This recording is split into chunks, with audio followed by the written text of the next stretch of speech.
উপদেশ শুধু কান দিয়ে নয়, মন দিয়েও শুনতে হয়। সম্পর্ক কখনো অর্থ আর সৌন্দর্য দেখে নয়, ব্যবহার আর চরিত্র দেখেও করতে হয়। আগুন দিয়ে যেমন লোহা চেনা যায়, ঠিক তেমনি বিপদে পড়লে মানুষ চেনা যায়। অতিরিক্ত ভালো মানুষই না দেখানোই ভালো, কারণ ভালো মানুষটাকে মানুষ এখন দুর্বলতা ভাবে।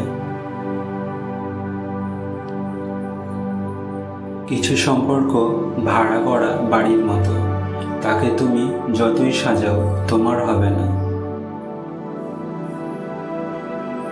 আজকাল মানুষের কাছে সব আছে, যেটা নেই সেটা হলো মনুষ্যত্ববোধ। সম্মানটা শুধু বয়স দেখে নয়, আচরণ দেখেও করতে হয়। যেখানে মর্যাদা নেই সেখানে না থাকাই ভালো, সেটা কারো বাড়ি হোক বা কারো হৃদয়ে। লোকে যা প্রকাশ করে অনেক ক্ষেত্রে সেটা তার আসল চরিত্র নয়, লোকে যা আড়াল করে সেটাই তার আসল চরিত্র।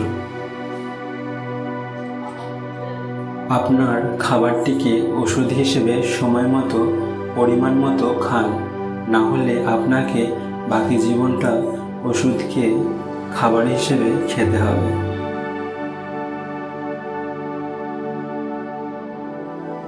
টাকা পাওয়াটা কি শুধু লটারি পাওয়া বলে না, জীবনে সঠিক মানুষ পাওয়াটাও লটারির থেকে কম কিছু না। খারাপ সময় মানুষকে জীবনের সেই সব সত্যের সম্মুখীন করায় যেগুলো সে তার ভালো সময়ে কখনো খেয়ালই করেনি। জীবনে যা পেয়েছ তা হজম করতে শেখো, কারণ খাবার হজম না হলে রোগ বাড়ে, পয়সা হজম না হলে শৌখিনতা বাড়ে, কথা হজম না হলে কথা বা তর্ক বাড়ে। কিছু মানুষ আছে যাদের কথা বলে বোঝানোর থেকে থাপ্পড় মেরে বোঝানোটা বেশি সহজ বলে মনে হয়। প্রশংসায় গলে যাবেন না, ক্রোধে উত্তেজিত হবেন না, সমালোচনায় কান দেবেন না, লোকের কথায় কখনো নিজের সিদ্ধান্ত বদলাবেন না। অন্যরা কে কি করলো দেখবে না, নিজের দিকে দেখবে, আর জানবে যত বাণী নিয়মকানুন তা শুধু অন্যের জন্য নয়, তোমার জন্য। তাই আগে নিজেকে ঠিক করো। ভালোবাসা ও বন্ধুত্ব সঠিক মানুষের সাথে হলে জীবন বদলে দেয়, আর ভুল মানুষের সাথে হলে জীবন শেষ করে দেয়।